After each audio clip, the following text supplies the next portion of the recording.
Peter. Lisa, appreciate your time. Very simply, the President today said that the U.S. government policy will remain the same because he said ransom risks endangering more Americans and it funds terrorism that we're trying to stop.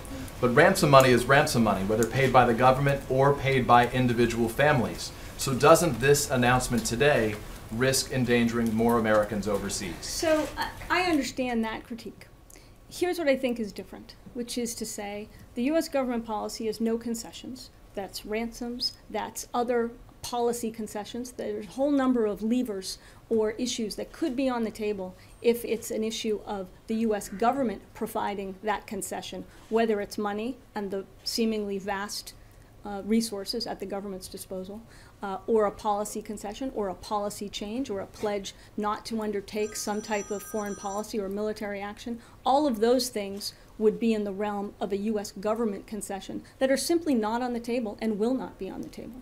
But just very simply, doesn't that money, regardless, that money, the administration agrees, the President said, that and oil basically helps fund these terrorist groups. So providing that money, even from families, doesn't that ultimately put a price tag on Americans' heads overseas? There's no doubt that the payment of ransoms fuels the very activity that we are trying to stop.